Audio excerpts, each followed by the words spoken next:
How's it going, guys? I got a special guest with me today. We got Ryan from Everyday Horror. Why don't you introduce yourself?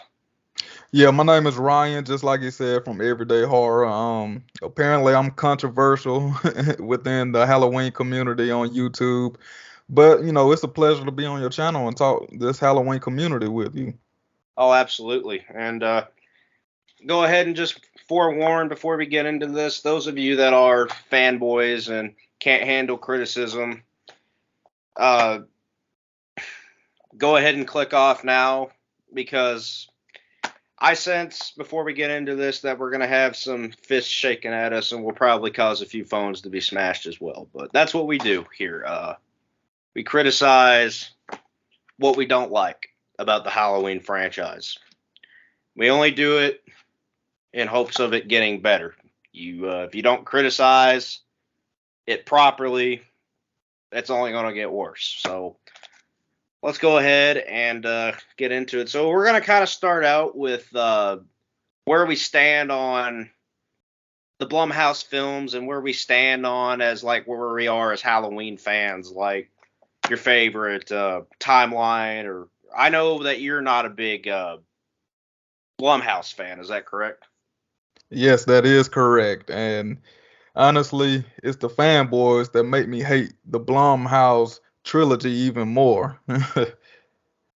Oh, me But too. But I will say that Halloween Kills, in my opinion, was so bad that it made me love Halloween 2018. And that says a lot because when Halloween 2018 came out, I bashed that movie all day. And, that says a lot because Halloween Kills, like I said in my initial review, that was probably the worst Halloween movie that I've seen. Would you say it's worse than maybe Halloween Resurrection or Rob Zombie's Halloween 2? It's in the same boat. I think in my ranking, I said that it's possible that Halloween Resurrection will be tied with Halloween Kills. But as far as like Rob Zombie's Halloween 2, it's in the league in its own and it's going to stay in last place. Yeah, I can see why people hate Rob Zombie's Halloween 2. Where I stand on the Blumhouse franchise or the Blumhouse Halloween films, I don't like Halloween 2018. There's three things I like about Halloween 2018. It's the mask, the music, and Jamie Lee Curtis's acting, but I don't necessarily like what they did with her character. And Halloween Kills, the music's okay, the mask still good. That's it. Everything else about Halloween Kills is awful.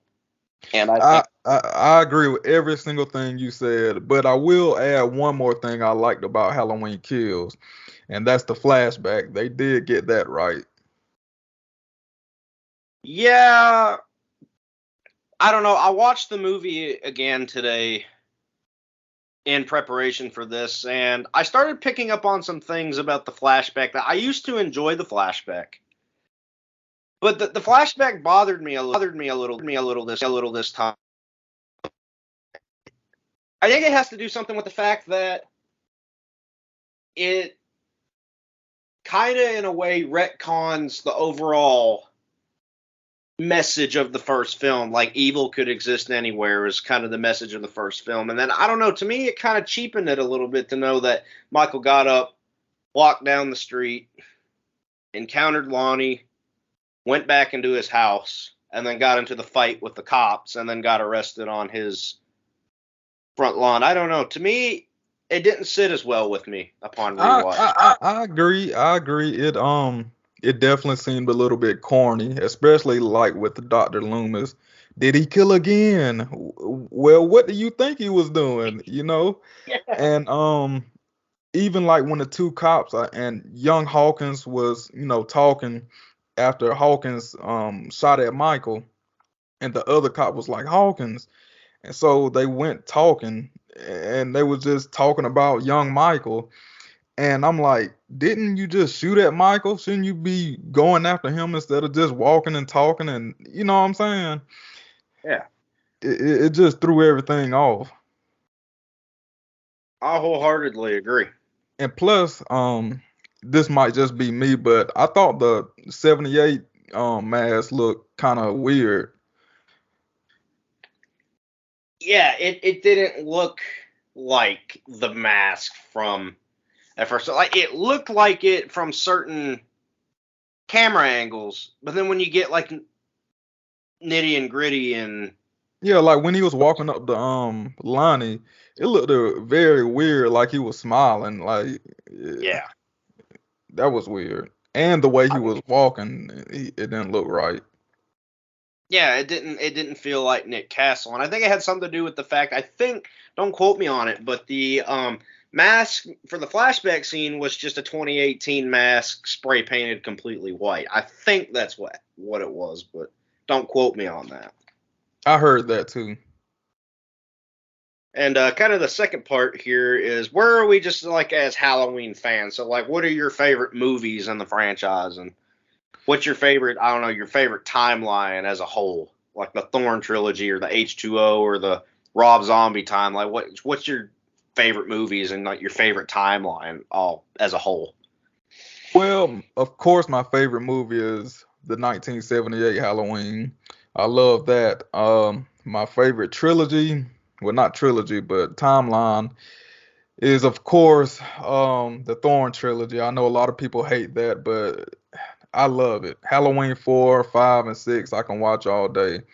But I will say I do like H2O. I too much don't like Resurrection though, but H2O I can watch that any time of the day. I think it has a lot of rewatchability to it. Rob Zombie's Halloween 2007, I enjoyed that movie. I hated it when it first came out, but now that I look at it, Rob Zombie, he did a great job and the acting was good. They did great for a remake. I know a lot of people don't like the backstory on why Michael kills and the trailer trash or whatever, but I really didn't see a problem with it. And honestly, it's a great Halloween movie. But yeah, I do enjoy the Thorn trilogy, and my favorite movie of all time is Halloween 1978. Absolutely. For What me, about you? Halloween '78 for me is my second favorite horror movie of all time, right behind the original Texas Chainsaw Massacre. So Oh, that's a Halloween good one. You can't go wrong with Texas Chainsaw, the original. Oh no, it's a classic. But Halloween, see, if I was to pick, my favorite's the original, and to me, that's the only one that I would really recommend people watch. For me, I wouldn't recommend somebody watch the second because I think the ending to the first film was so perfect that I don't feel like it lent itself to a sequel. Now, I'm not gonna say I don't enjoy watching like the Thorn trilogy around October because I could sit and watch them and be all right. But as a timeline as a whole, because I can't just do Halloween 1, apparently the fanboy community says I'm not allowed to do that. I would pick the 1, the 2, H2O, and Resurrection timeline because I think Halloween 2, I loathe Halloween 2. I used to like it because I felt like I had to, but I loathe Halloween 2. I hate most films that undo the beauty of the first. H2O is probably my favorite Michael Myers sequel. My favorite sequel in the franchise is Season of the Witch, but H2O is probably my favorite out of the Michael Myers sequels, and Resurrection can just fade off. It can fade off into the ether, and I'd be perfectly fine. Now, the Thorn trilogy, I don't hate Halloween 4. I actually get enjoyment out of Halloween 4 sometimes. Halloween 5, I've become nicer to Halloween 5 throughout the years. I used to hate it it used to be my least favorite in the franchise before Kills. Halloween 6, I love the atmosphere, but I hate the storyline. And Rob Zombie's Halloween 1, I don't hate it, but I don't really like it either. And Rob Zombie's Halloween 2, I can really appreciate as a horror film, like a straight up horror film. I just, Exactly. It'll be a I don't, great horror film if it didn't have Halloween attached to it. yeah, I tell people that it's a good horror film. It's just not a very good Halloween movie, is the way I can put it to people. But It's I just, like that. I like that you showing love to H2O. Not too many people love H2O.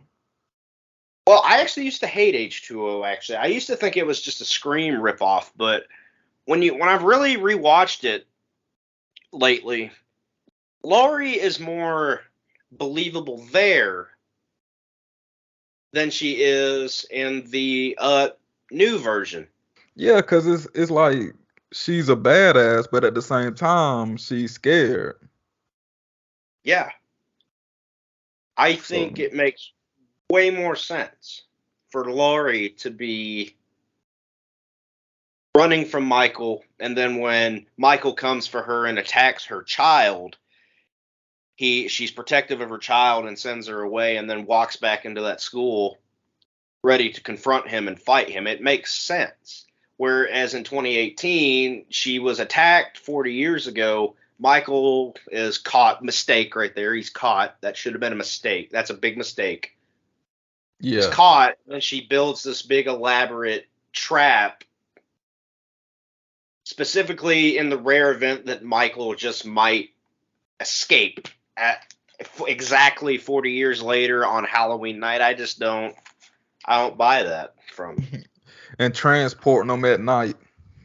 transporting them at night. Yeah, and letting a doctor who would never, ever, ever be allowed on that bus by any means uh, on the bus, and then you have the podcasters that somehow had access to the mask. You can't just walk into an attorney's office and say, "Hey, can I have the Halloween mask that was used in a or the mask that was used in a murder 40 years ago?" They don't just hand it over to you. Oh yeah, there you go, and then go and egg on by. It's so dumb. I And don't plus, like understand. even when Michael Myers found the mask and he popped the trunk to the Ford Focus and he put it on in broad daylight and closed it, I just find that funny with him knowing how to pop the trunk and Yeah, that was kind of lame.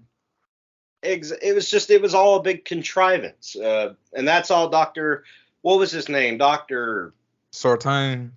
Sartain wasn't even. I didn't even view him as a character. I viewed him as more of a contrivance, just to get Michael from point A to point B to point C. And Yeah, it should have just the opening scene with him on, I guess it was like the checkerboard playground. It's not a playground, but courtyard.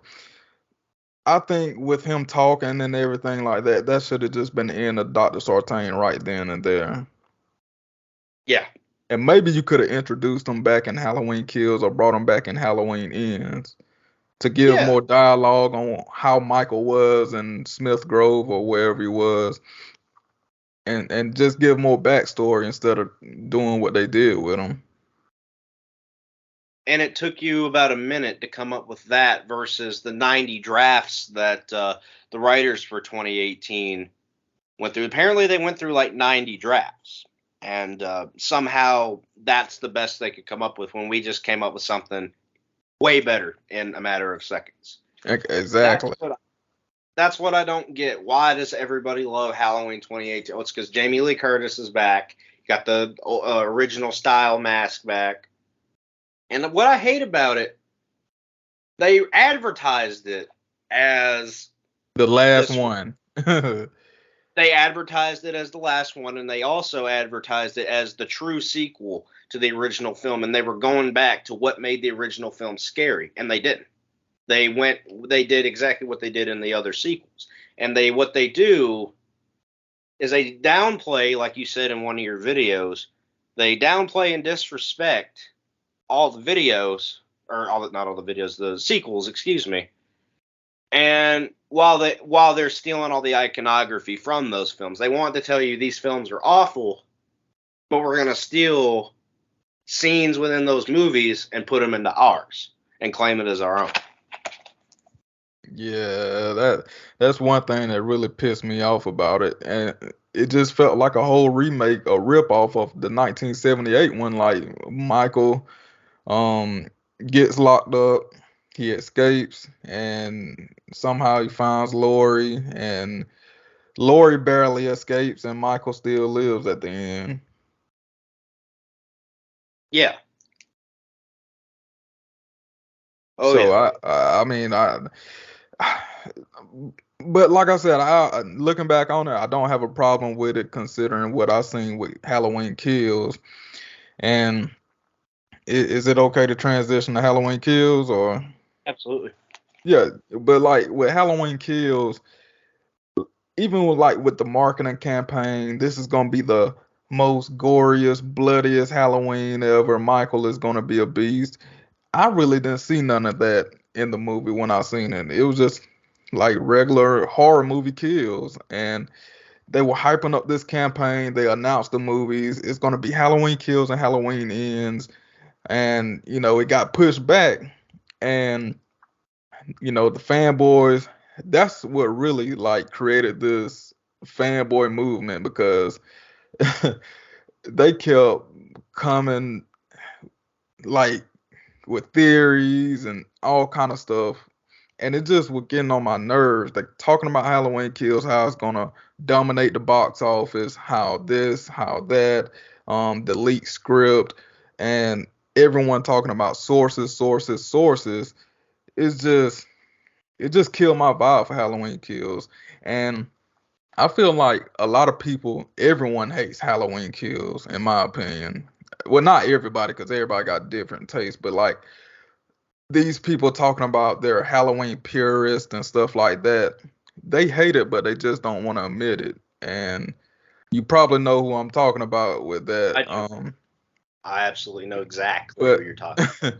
he's kind of like okay with saying the Halloween Kills suck now, but in the beginning it wasn't like that.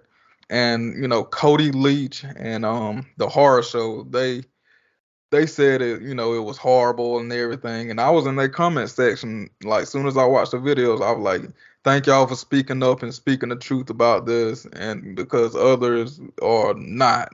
And, they replied back to me saying, yeah, we just try to be truthful with everything. But yeah, Halloween Kills, it was a letdown.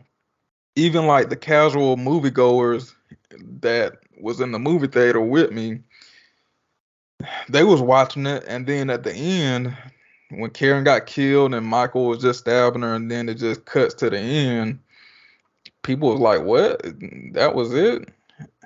It was, I don't, like I said, it was a major letdown, but it was to be expected from me because I know what Blumhouse is all about now. Money. Yep, that's all it is. Bringing back the legacy characters to do absolutely nothing. And their A- acting was terrible too. yep, advertising them. Oh, we bringing back Lonnie. Oh, we gonna have a flashback scene. We gonna throw the fans off. We gonna do a flashback scene so they won't talk about the lack of story. We're gonna bring back They're gonna these. throw kills in there to hide the lack of story as well. Yep, that's another thing. Michael went house to house, just killing random people. And then the Big John and Little John thing, that just threw people off too, from the fact that Michael was just doing the same thing, just killing people randomly. And I don't know, Michael, I don't know, man. Halloween Kills was just awful. The more I think about it, I was supposed to be doing a live watch along with the Myers Fans 25 soon, and that's probably gonna be my last time ever watching Halloween Kills, to be honest. I watched it today. That might be my last time as well. And I'm probably not going to see Halloween Ends. See, what I hated about Halloween Kills, well, actually, I kind of have to, I guess to emphasize it more, kind of have to dip back into Halloween 2018 because this is going to be relevant. You had Michael. They change the dynamics of how Michael operates in that film, where they have Dr. Sartain kind of orchestrating the whole thing. Michael should always be self motivated. Michael's the shape. This doesn't feel like the shape. This feels like Michael from the sequels. And I can't express to people enough. And you also said about the marketing campaign, they hyped up 2018 to be the final confrontation between Laurie and Michael. And I've pretty much come to the conclusion now when they say the final confrontation with Michael, that's when you can almost just at that point get up and just run for the door, because when they say final confrontation with Michael, it's not going to be the final confrontation and things are going to get bad, really bad from there. So I tell people that. And as far as Halloween Kills, the storyline, well, the lack thereof, I actually don't have anything to say about it because I can't talk about something that's non-existent. And that's why these movies have helped me become nicer to the Thorn trilogy, because at least the Thorn trilogy is about something. Halloween Kills this is not a film. It's a sequence of events that happen. Michael barging into people's homes and killing them. That's not the way The Shape was in 78. Michael stood outside of their houses and stalked them and haunted them, and it created a lot of suspense. There's no suspense here. This is just kill, kill, kill, gore, gore, gore. Let's shove as many mundane, gory kills into one film as we possibly can, as you said, to hide the non-existent storyline. And then you get the legacy characters back that this is how I know the script was poorly written, because you got these characters and every single character, they don't just make a dumb decision. They make the dumbest possible decision that they can possibly make in the situation. And that's just, to me, that's bad writing. And then you have the dialogue. You'll have Laurie say, "You shouldn't have to suffer for the darkness that I created." That's just, no, people don't talk like that in real Yeah, life. that was corny with them talking, Yeah, Hawkins and her talking. Like they were trying to compete on, like, had, I seen Michael, I came face to face with him. Well, I was the one who had a chance to kill him, and they were just going back and forth, and I didn't like that. And like you said, the dialogue between them, it was cringeworthy. very. Like, I know the original film it's not like a Shakespearean epic or anything like that, but with the dialogue in the original film, that film felt real Yeah, because to me. Donald Pleasance was given those lines, and he's a Yeah, psychiatrist, so you already know, like, he know how to deliver it, and he's know what he's talking about. yeah, you don't buy it when Jamie Lee is standing up there. "Oh, you shouldn't. My family shouldn't have to suffer from the darkness I created." That doesn't make any sense coming from her. Those are Dr. Loomis lines, but the thing is Dr. Loomis is not here to give those lines. What It what only what do works. what do you think about the more he kills, the more he transcends? To me, this is getting to a point where we're going backwards. We're going back to what made Michael, to a lot of people, not scary in the sequels. And I thought that when this new Halloween in 2018, they announced that Michael was going to be a mortal man, which I was on board with. I was on board with Halloween 2018 because it was what I want. It sounded like what I wanted from a new Halloween movie, but it ended up being not what I wanted. But they emphasized Michael's not connected to Laurie through, blood. They're not a part of the same family, so we're doing away with that. Michael's not supernatural like he was in 4, 5, and 6, so he's able to die.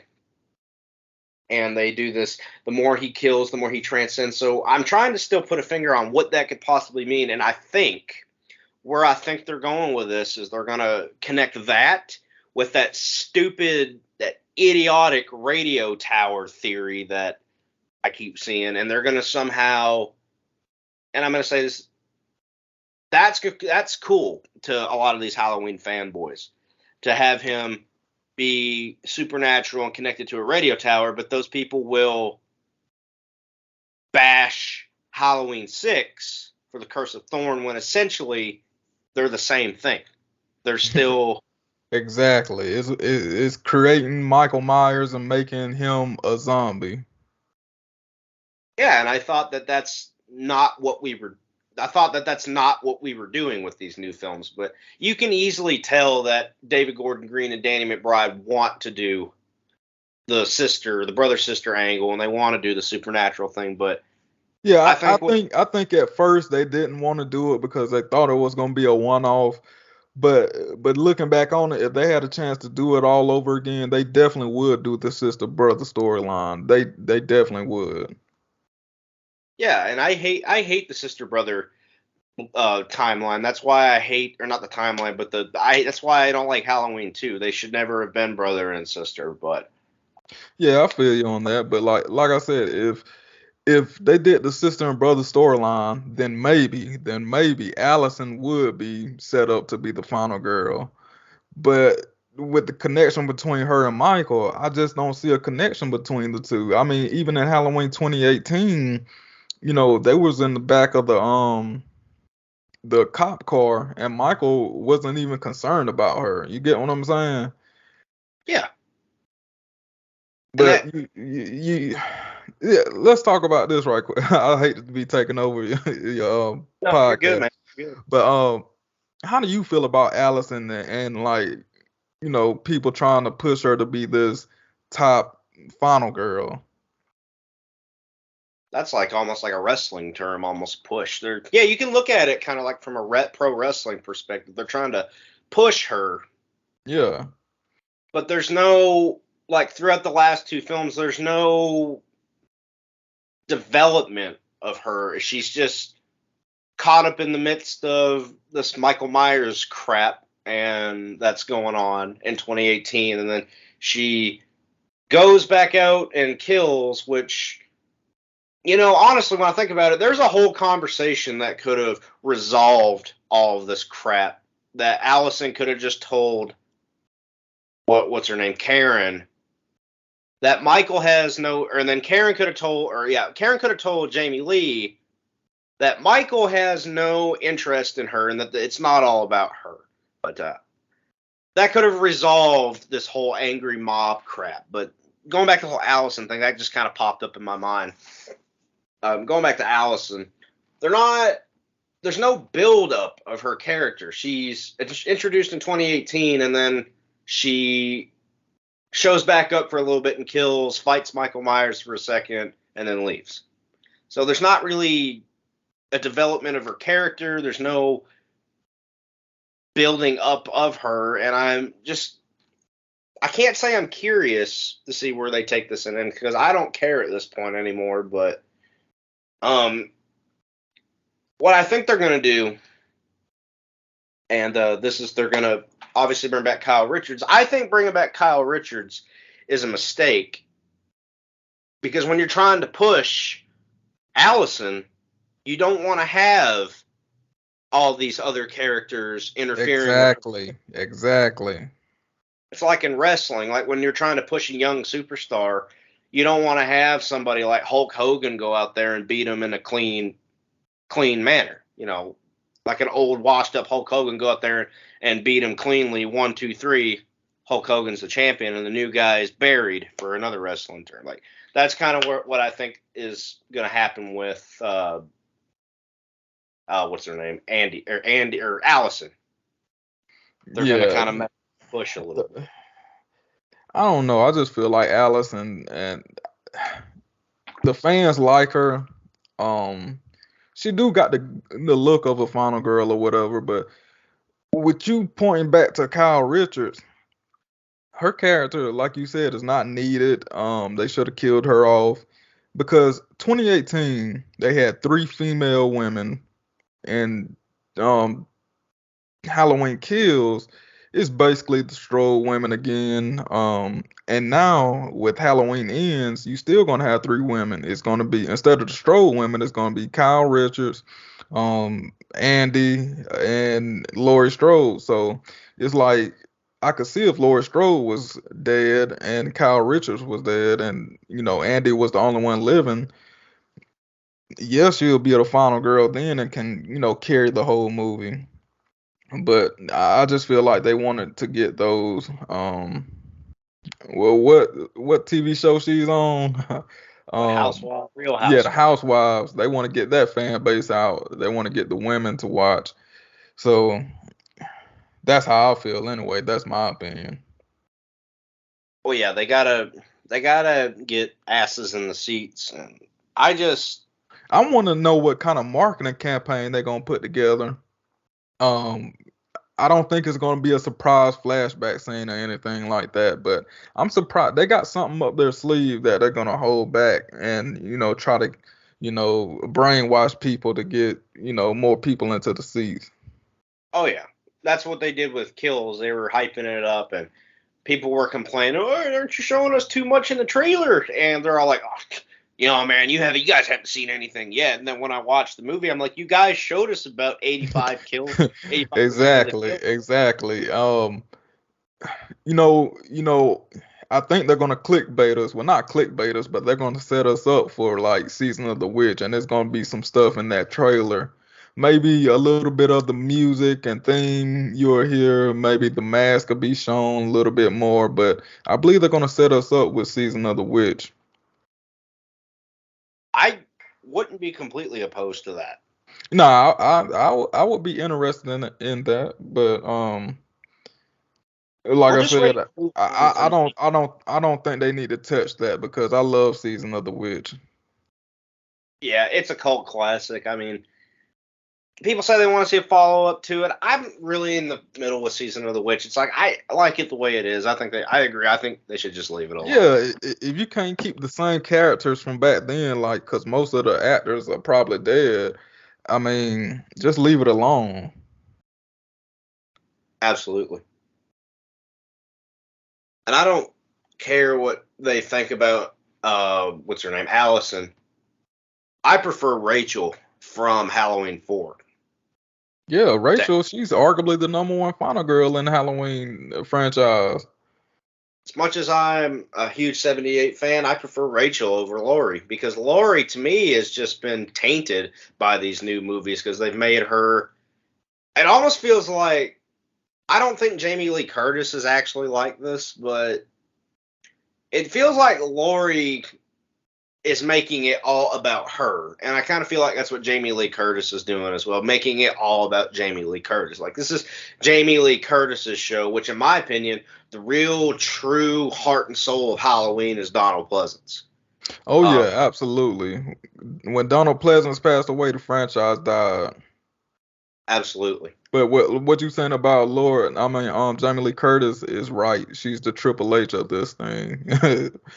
Yeah. She's I forcing herself upon us, and we really don't want to see it.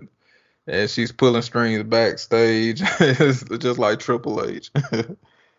Yeah, we're like I agree. We're like, okay, Jamie, we want to move on from you. We're tired of seeing you. We've seen you in two different or three different timelines now, and we want to get away from Jamie Lee, but it's all Jamie Lee, Jamie Lee, Jamie Lee, Jamie Lee, Jamie Lee, Jamie Lee, and it's And like, look, okay, yeah, and some fans they admit it. They'll say I'm getting tired of Jamie Lee Curtis, but other fans love her.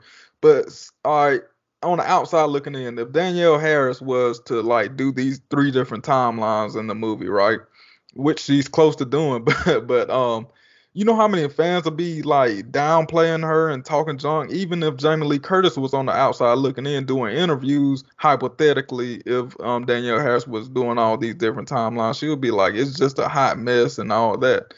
And I think more people need to call out Jamie Lee Curtis for doing that. She need to accept some responsibility.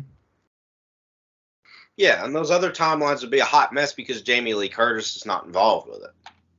Yeah. She's almost just like some of these YouTubers. Like, there's a YouTuber, I'm not going to say who they are, or a YouTube channel rather, that's comprised of two people. And aside from the fact that they make a lot of penis and fart jokes that aren't funny, um, they do tend to get a lot of the cast from the new Halloween movies on their channel. And I think that that's probably got something to do with the fact that they don't criticize the Halloween movies. They're the fanboys hyping, just hyping movie up to, there's no possible way you can hype it up any further, and then they'll be the first one to say, oh, it was so awesome, and then a week later they'll have somebody from the film, one of the lead actresses in the film, interviewing them saying, oh, it was so good, it was great, and Yep. to me it just seems like those kind of people are kind of in bed with Blumhouse, it seems like. Yeah, they on good terms with them, and then, like you said, they can't criticize the movie. They can't criticize the acting because they want to stay on good terms with them. Right. And like I said, it just seems like they're catering to their audience and not telling the truth. Which I understand the game, but it, it disappoints me when I see grown men doing these thumbnails with the mouth Mouth. wide open and Yeah. hands on the cheeks. Oh my And then God, did I you see that? pass. Like, Yeah. oh, trust me, you're gonna see a whole bunch of them when this trailer come out. Yeah. Trailer breakdown, 20 things you missed. Yep, what you missed, or did you see the little Halloween 5 and Halloween 6 Easter eggs Oh way, yeah, way, oh way, yeah, way the off Easter some eggs. yeah, often the reflection of some window somewhere that only this person has noticed it. It's the same. I can't. And then the thing is those kind of people, they post the same videos 5 times a day, and then You're gonna they'll get a talk. trailer. You're gonna get a trailer. What they call it? A trailer reaction at first when the trailer come out. Then you're gonna get a breakdown, and then you're gonna get a 5 thing you missed, Easter eggs, and then you're gonna get probably a live stream talking about it with other people. Yeah, and then they're gonna probably get somebody who worked on the film and say, okay, well, we can't tell you anything about it, but it's gonna be awesome. And Yeah, just I like don't. Nick Castle. Nick Castle said the ending is gonna have a twist. Oh, that that puts a really, really, really scary image in my mind. Yeah, that. Well, I don't know because Nick Castle probably don't even know like what's really going on or even care to know what's going on. He just collecting the check and sitting back. And but if it's gonna be a weird ending, I mean, like you said, I don't even care at this point.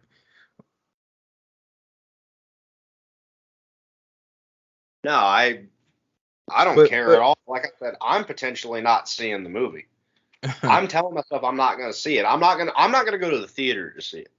I didn't yeah, see Halloween Kills in the theater. I saw it with a buddy of mine. I went over to his house and watched it. And I mean, he's a fan of Halloween. He said that he liked it. It was great. I remember coming out of the movie wanting to really like it, but there being so much bad stuff. I even did my initial review. If you watch my initial discussion of Halloween Kills, I was very, very positive about it, and I admit it. But uh, that I was kind of what happened to me with Halloween Kills was the same thing that happened with Indiana Jones 4, where I went into that and I was in denial about it. I was really in denial about how bad Halloween Kills was, and then I ended up putting a video out saying that, all right, I'm going to start being more honest now with my subscribers. I hated 2018. I hated Kills. That's, like I said, the same thing that happened here was what happened with me in Indiana Jones 4. I think I was just so in denial about how bad Halloween Kills was. It took me a little bit to just finally come out and say it. Look, this movie's awful. So is Halloween 2018. They're just yeah, awful. yeah. And like with Halloween Kills, I went to the movie theaters to see it, and I bought like 4 tickets, like so other people won't be close by because you already know what was going on. And but I bought all those tickets. In the first 20 minutes of the movie, I'm like, okay, okay, I got the flashback. It got me hyped. I was thinking to myself like, I done bashed this movie and everything, and I'm gonna have to go back and say I loved it. And then the movie just started going downhill. Just on a And slippery slope. yeah, and my wife, she watched it too, and she was she was she don't even really like horror like that, but she was like that movie was awful. And what do you think about people's defense of, oh well, it's just a second act in a 3 act play, like, or a 3 act or a 3 movie trilogy rather. You got to see the third one, then it'll make the first 2 movies better. Will it though? Man, that's a cop out. And Oh, like I said, everyone thinks they know what's going on behind the scene. They think they know what's going on. Sources. Subscribe to my Patreon. You'll get all the details behind the scenes. Man, don't nobody know what's going on. Patreon's a bunch of bullshit. It's for these guys like we were just talking about, the people with the thumbnails with their mouths wide open and their hands on their cheeks with Michael Myers mask off in the corner. Oh, subscribe! Here's my Patreon. Give me money, and then Yeah, what? it's a rip off, but at the same time, I can't even blame them. It's the subscribers that's actually doing it. So, like, I don't even know who to blame at that point. If people Yeah, signing up, it's just like, well, that's their stupidity because they really ain't got nothing to offer on the Patreon when they can just give it away on YouTube. Like, what's so important? Like, are you? I don't know. and I just think that these bigger YouTubers that are saying that aren't criticizing the film. It's these fanboys that go looking for their confirmation for them liking Kill. So if these guys up here, way at the top of YouTube here, say, well, Halloween Kills is awesome, then that means by default that these fanboys like Halloween Kills. And if they don't dare say Halloween Kills sucks because they will either piss off the fanboys, but these fanboys, I said, are looking to them as kind of like the Supreme Court of the Halloween franchise.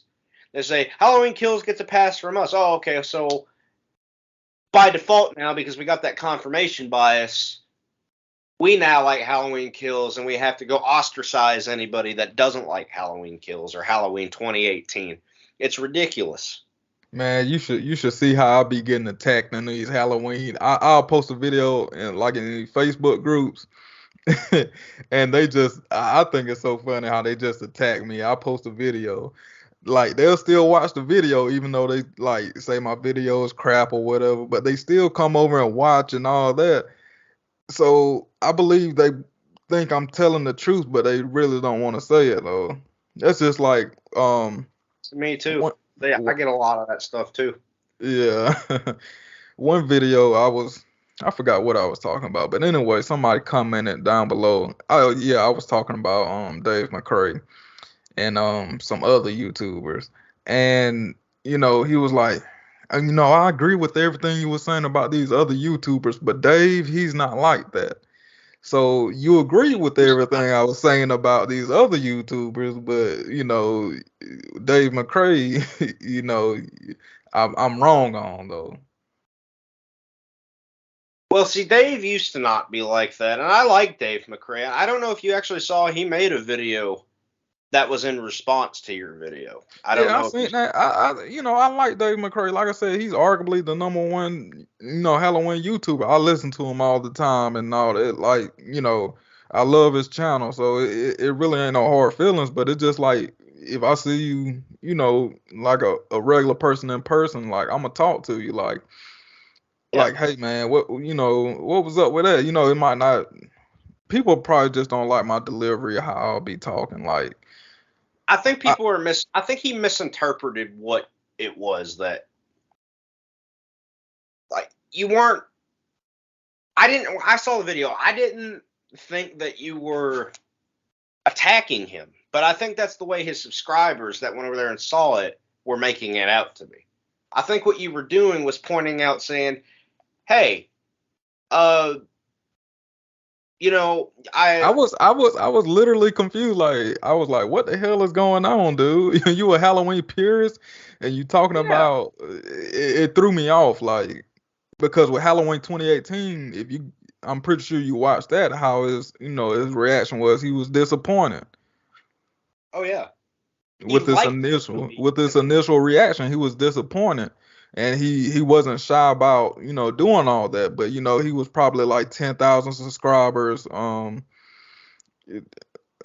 he might have been like 15,000 subscribers at the time, but now he's 25,000 subscribers in, and he got a it's me Billy campaign going on. So the more subscribers, the more donations he gonna get.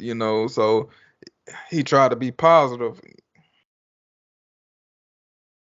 Yeah, he does. He's at a point now where he has to kind of tiptoe around things. So everything that was bad about Halloween Kills, we gotta stay hush hush about that. But the stuff we liked about Halloween Kills, we can voice it because that's what's ultimately going to make the subscriber base happy is when you say nice things about things they like. And that's kind of going into the next topic here is because these people can be really toxic about that. And I just kind of want to get your take here on just the toxicity of the entire fan base and like the hypocrisies, because I notice also a lot of hypocrisy. So I mean, where do you kind of stand on that? Like you said, it is a lot of hypocrisy going on. Like I'll post in a Halloween group about how Halloween Kills suck and all that, and people be like, you don't like it, you this and that and all that. But if I say, hey, Halloween Resurrection sucks and it's stupid and make a joke about it, everybody will be laughing in the comment section and be like, I agree, Resurrection was garbage. And even, Halloween 5, people will do the same thing. And I'm like, come on. You can make fun of Halloween 5 for sucking and having an awful mask and the writing was bad or whatever. But if I say that about Halloween 2018 and be like, Allison sucked, um, people come at me and be like, you don't know what you're talking about. She was a great actor or whatever. Like you can't have your cake and eat it too. Be even across the board. Yeah. Yeah, you say one thing about you could say whatever you want about Halloween 5 or Halloween 6 or Halloween Resurrection or Rob Zombie's Halloween 2. You can say whatever you want about those films, and that's perfectly fine. But you say something about Halloween 2018 or you say something about Halloween Kills, then the lynch mob comes after you, and you're getting death threats in the comments. You're getting, hopefully nobody's gotten doxxed yet for something so minuscule, but these people, they're just like a pack of rabid wolves. It feels like they're just so. It's fine if you like the movies. I tell people, if you like the Blumhouse Halloween movies, that's great. I'm glad that those films bring people joy. I'm so happy to see that, even though they don't bring me that much joy myself. But, there is some level of civility that we need to keep things at. And I think that the fanboys are they're too much. And I do see people on the opposite side, people who don't like the movie, really cramming it down people who don't or do like the movie's throat. I do see that, but I don't see that as much as the fanboys coming after you or coming after me or going after the Myers fan 25 because they didn't like 2018 or we didn't like Kills or, to me, it's getting old, essentially. I think these new fanboys are so afraid to not have Michael Myers and have new movies come out that they just want to clinch on to it and praise it to keep these movies going on and on. And you know, I think Halloween Kills should have had like a 5 year gap, and this next movie it shouldn't have had another 5 year gap or something. But I think they're like clinching on. They don't care what it is. They just want Halloween. They want Michael Myers. They want the story to continue. That's all it is. And I think the fanboys are scared, so it's almost like they're in denial. They are, and I don't understand why they want to see it continue for so long, because that's how you get Halloween Resurrections and Halloween Sixes. I know you're a fan of Halloween Six, and I don't hate Halloween Six like I do all the other or the new Halloween films, but that's how you get Halloween Resurrections. That's how Yeah, you end up there. when you keep that's going that's on. and people won't. I'm pretty sure you done seen videos like what will happen like after Halloween ends, and is this really the end of Halloween ends? And then you got people like John Carpenter and Jamie Lee Curtis talking about it. So I don't know. It surprises And me that and John and if, Carpenter.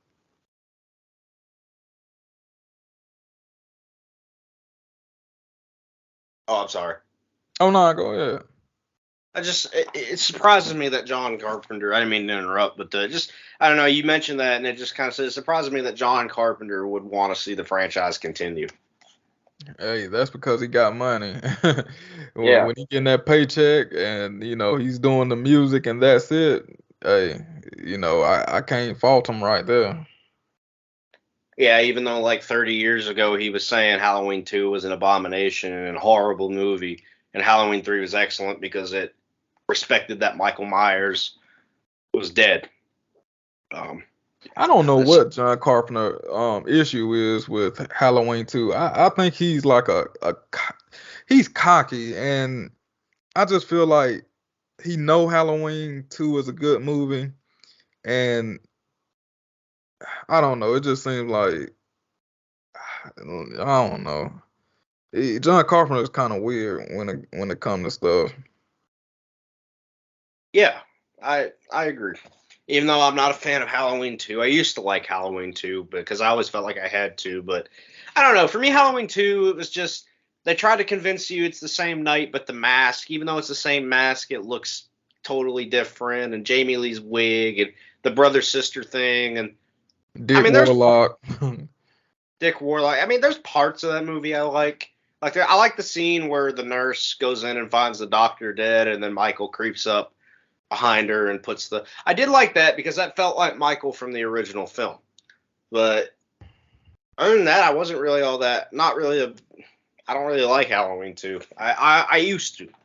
Yeah, my favorite part is the opening scene, and even like with Dr. Loomis when the dude came out the house, he was like, um, "Is this a trick or treat joke or whatever?" He was like, I've been trick or treated to death," and Dr. Loomis was like, "You don't know what death is." Yeah, that was kick ass. Yeah, it was just like basically Dr. Loomis cussed him out without cussing him out. Like, you stupid fool. Do you know what's going on? Yeah, I agree. And like I said, there's parts of Halloween 2 I do like. There, if I'm scrolling through the TV and I see Halloween 2 is on during October, I'll put it on for a little bit and watch it. But I don't know. It That really movie undoes. that movie drags. There's a lot where it drags. Now you can argue the first film does, but I think it works better for the first film. Is because in Halloween 2 when it drags, there's nothing really happening. In the first film, there really is something going on throughout. There's some kind of eerie, kooky, like you get Jamie Lee who's all like something's not right here, and the parts where Michael's not on screen killing somebody it still has you engaged in the film because you're wanting to find out who this guy is across the street that's doing all this, what's going on. In Halloween 2, there's none of that. It's just kind of there's characters talking. You see Michael walk, he probably kills somebody. There's more characters talking about something weird going on. Somebody's running down the hallway trying to find something. Michael's hiding somewhere. It's just I don't know, too much and nothing going on, really. Yeah, I agree with that. And that's kind of what I feel Halloween Kills kind of is like. And these fanboys, like what we were saying, these fanboys are just they're so like I said, they're so quick to defend Halloween Kills. You say something about Halloween Kills, and I know what it is. I know what it is. It's because Jamie Lee's back. We've got the original mask. We've got the original setting of the neighborhoods of Haddonfield, and that's all great on paper. But it's the small things that Halloween Kills gets right. Like you can build the Myers house on a soundstage and it looked great. That's not really all that impressive because they did the same thing in Resurrection, and Resurrection was a Exactly. bad.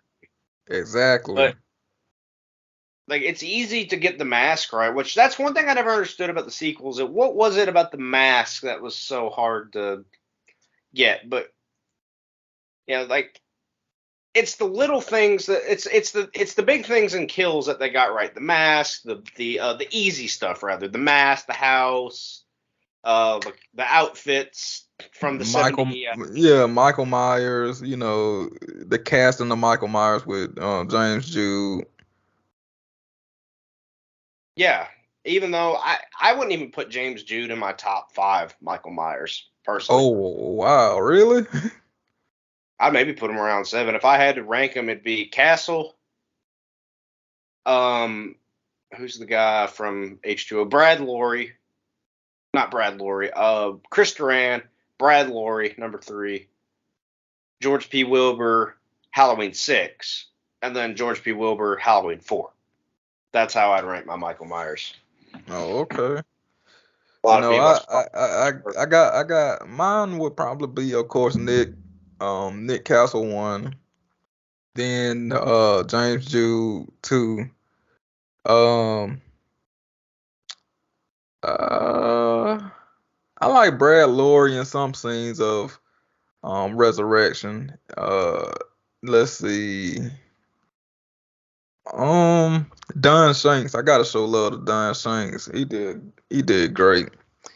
He was okay. Uh I didn't. He's not bad like everybody says he is. yeah, George P. Wilbur. I never did like that Michael Myers. Oh Especially no, in Halloween 5. I mean not Halloween 5, but Halloween 6. It didn't too much look like Michael Myers to me. it Maybe was a that little. was more of the mask. Yeah, I'd say. I mean, a lot of people like the Halloween 6 mask. I'm not big on it, but I think it was more the mask than it was just George P. Wilbur. But the biggest thing I will say this about the Thorn trilogy compared to this new Blumhouse film.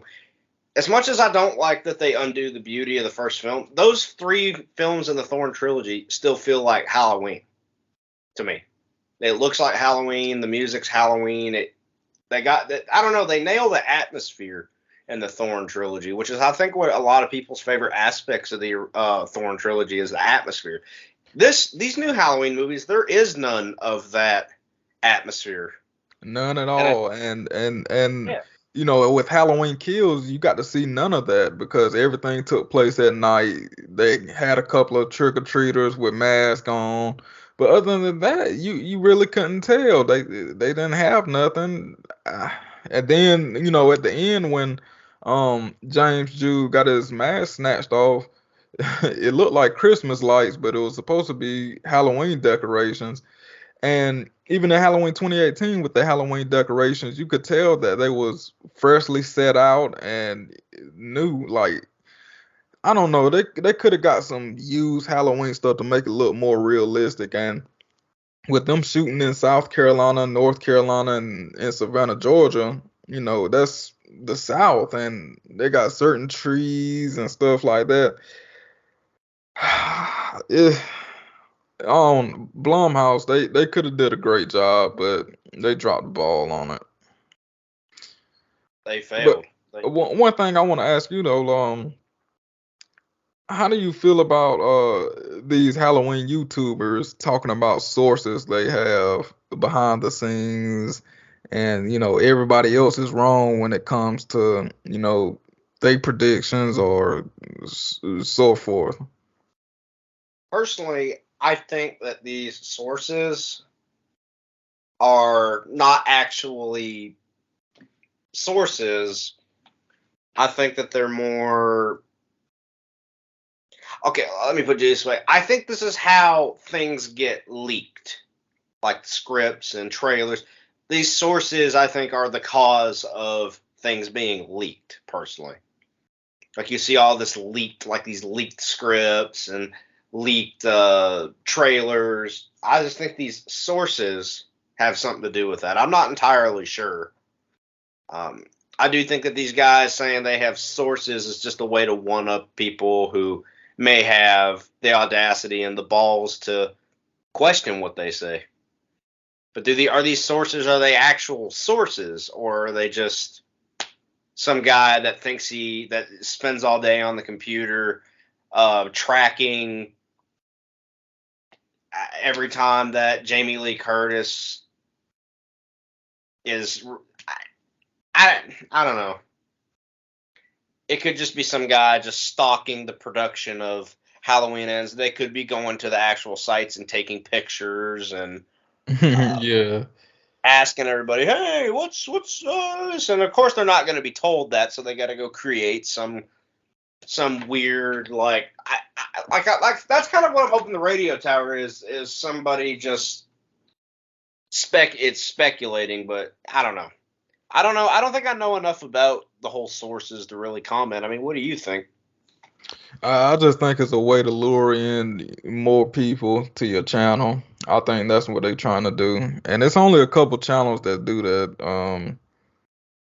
You know Fandom Empire. I don't know if you're familiar with them. I've heard of them. I don't know what they do though, but I've heard the name. Yeah, that's all they do. That's all What's they it do. that? They claim they got sources. They claim they got everything right with Halloween 2018, Halloween Kills, and you know, basically they try to say everything we say is 100% legit and everyone else is wrong.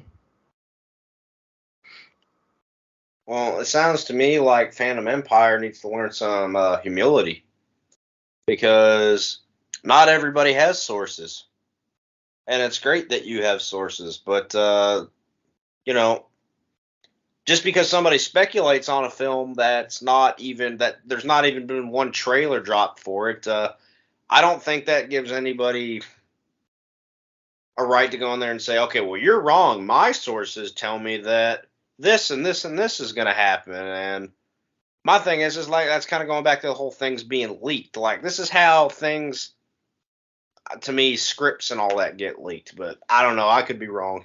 I'm Yeah, willing to just when I'm it wrong. just like one video he was mentioning how it wasn't called Smith Grove, but it was called something else, and he was like it's gonna play a major part in this movie or whatever.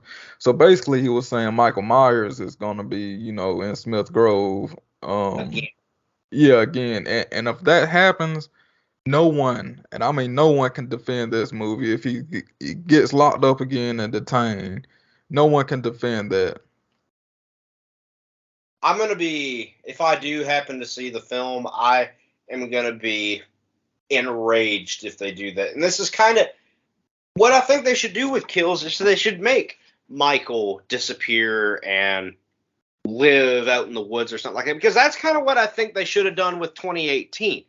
Because the big mistake they made in 2018 for me was when they said Michael got caught.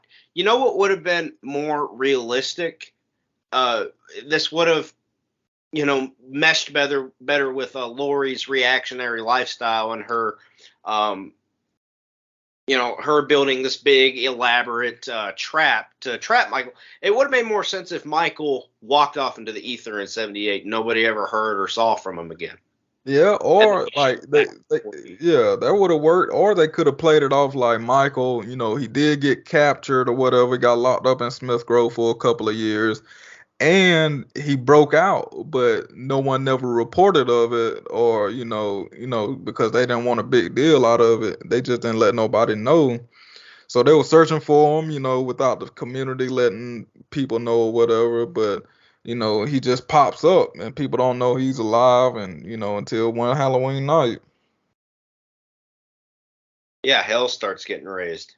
Would have Yeah, been much better. When Halloween 2018, these are coming from the guys that wanted to literally change the end of the first film. They presented the idea of changing the ending of the first film, and what wanted to happen is instead of him getting up and leaving, they wanted to have him be arrested on at Tommy Doyle's house, and that's where if I was in charge of the whole production, I would have told whoever it was that presented those idea, David Gordon Green and Dan McBride, that the exits down the exits down the hall on the left, and we'll mail your termination papers to you in the mail. That's what I would have told them if they presented to me with that Yeah, idea. it just seemed like Danny McBride and David Gordon Green are a bunch of fanboys. They're not really diehard Halloween fans. It's just, they got the opportunity to, write this movie, and they watch Halloween one night, and like you said, they seen the little details. Okay, this is how they do the Myers house. He got shot 6 times. This is where the bullets went. And like I said, they just try to capitalize off the major stuff like the house, the mask. Pretty much, if you got the mask right, everyone is gonna like your movie. They're gonna gloss over everything else. That's what it seems like, anyway. I agree. I wholeheartedly agree. I definitely think that they're a bunch of fanboys. Like I said, they wrote 90 drafts of Halloween 2018. And this is where it comes into, okay, look, you probably need to stop at around 5 because, and I know exactly what it is that wasn't working, but when you're writing 90 drafts of a script, you're trying to cram something in that narrative that's not working. And in this case, I think it was the Sartain narrative. That isn't working. So you take it out, and it instantly makes Halloween 2018 better because you don't have Sartain orchestrating and conducting and engineering this whole thing of, oh, they want to study Michael in the wild. And no, that is stupid. That is a very contrived way to get Michael from point A to point B. Yeah, Michael, but see, this is where they would, because Michael wouldn't go towards Lori because now they're not brother and sister. Michael has no interest in Lori. So that just tells me that the movie would have just been better off not being made. And it just furthers that 78 probably never needed a sequel. well, how do you feel about the 4-year time skip and living in current times, like with what's going on or whatever, and then political stuff that's possibly going to be in this movie? It's just furthering my disdain for this new Blumhouse trilogy, even though the film hasn't come out. Personally, I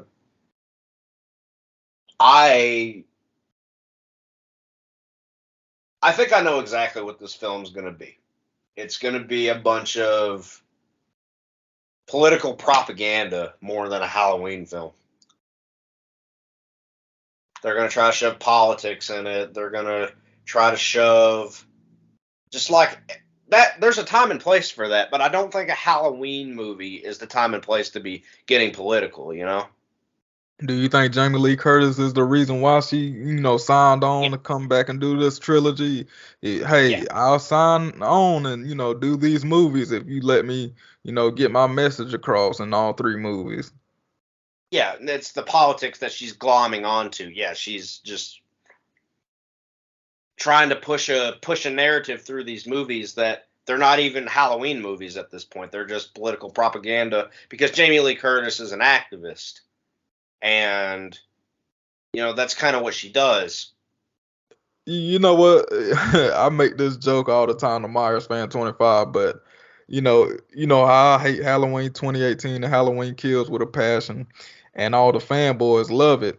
And I said, now watch the roles get reversed. I'ma love Halloween Ends, and everybody else is gonna hate it. So that's one positive thing I keep trying to tell myself. I was like, now watch I end up liking Halloween Ends and everybody else hate it. Do you think that Halloween Ends, it's going to be able to correct a lot of the stuff that Kills did wrong? I think they're gonna try to, but it's gonna be hard. I mean, they technically still got a legacy character. They got Karen Strode, not Karen, but Kyle Richards, Lindsay Wallace. They got her, and they Well, you got may not Jamie be Lee wrong by Curtis. saying Road. Yeah, Karen. I would prefer her being alive. It seemed like a dream sequel. That's what it's gonna be. I believe. We was talking about the trailer and what they're gonna try to advertise. I think it might be some type of it might be clickbaity, but I believe they might like leave some room open that Karen might be in this movie. I think they might try to do that with the trailer to get people to come back and watch. I mean,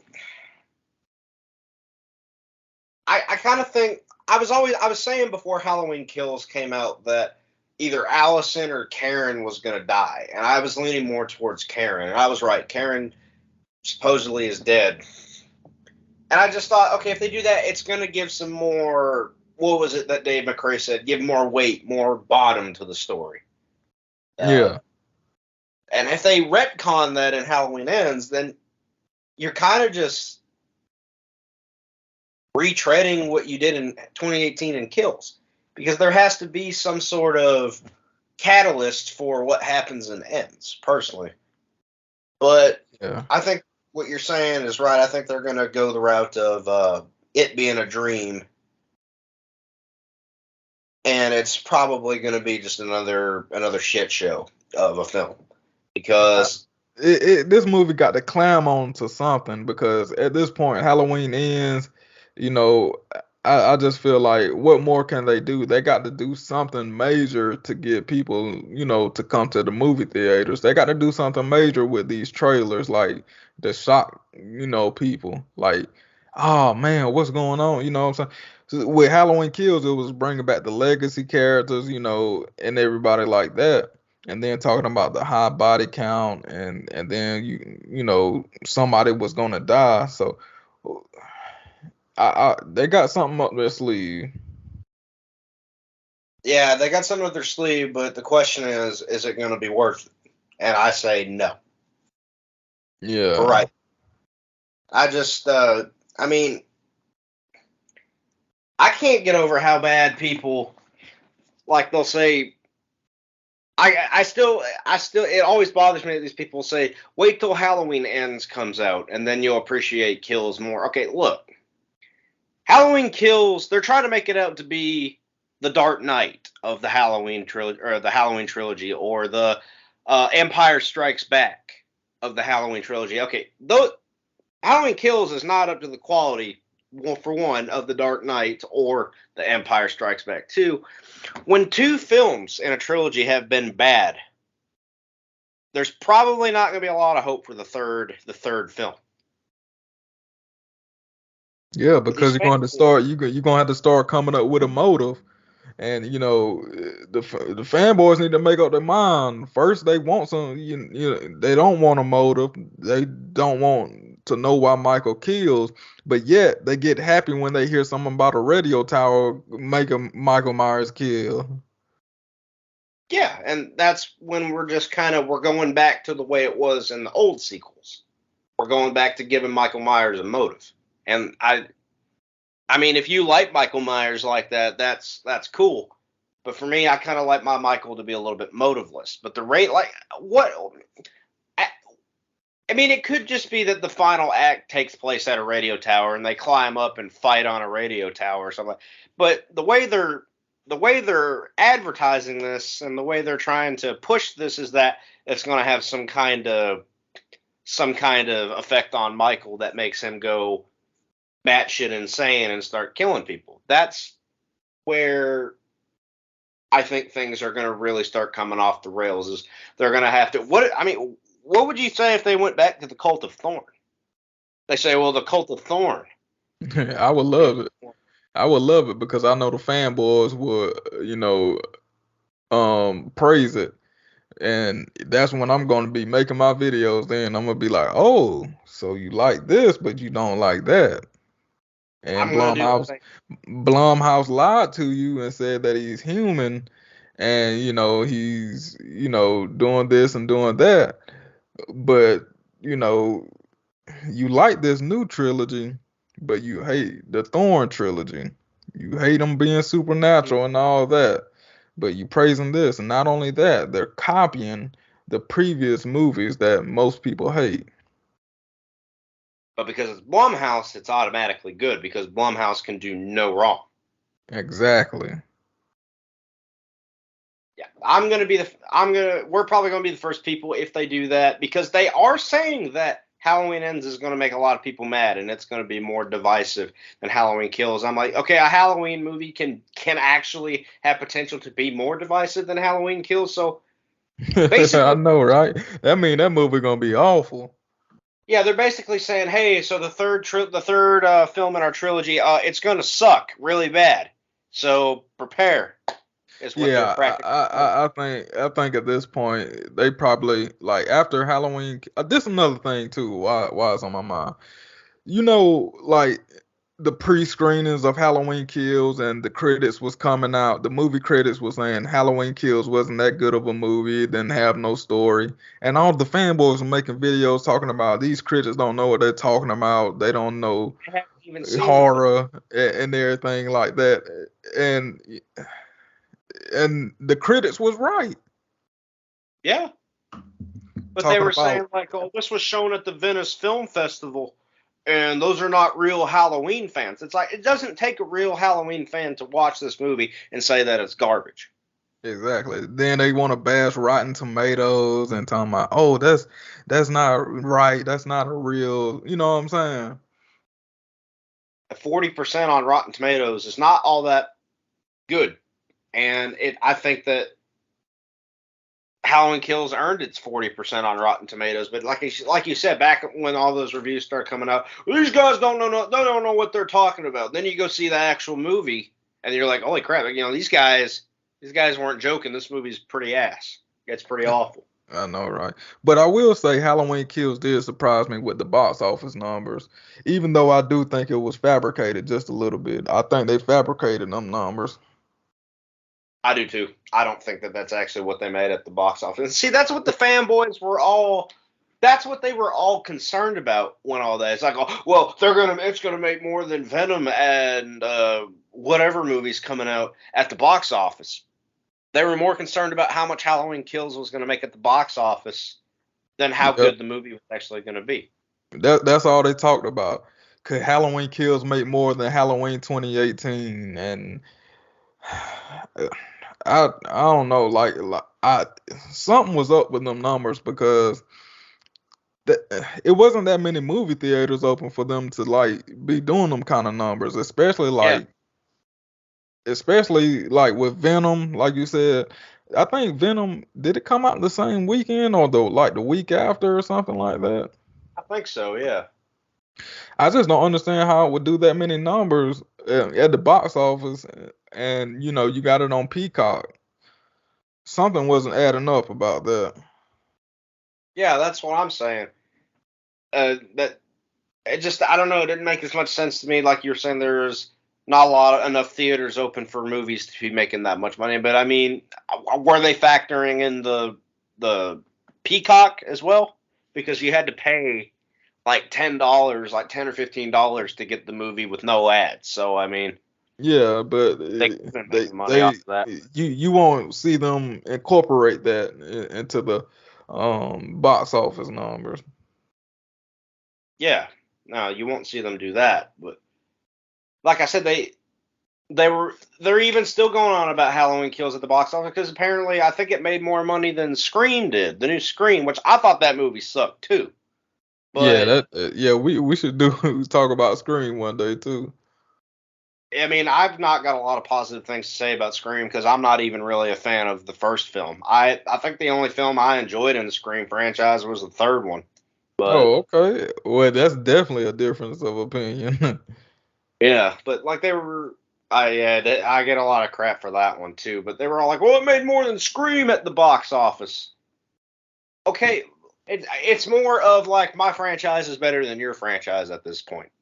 My Yeah, Halloween franchise is better than your Scream franchise at this point. It's not about yeah. and like I said, once Friday the 13th get their situation over with, and they announce a new movie, they're gonna forget about Michael Myers. Michael Myers gonna get left in the back. Yep.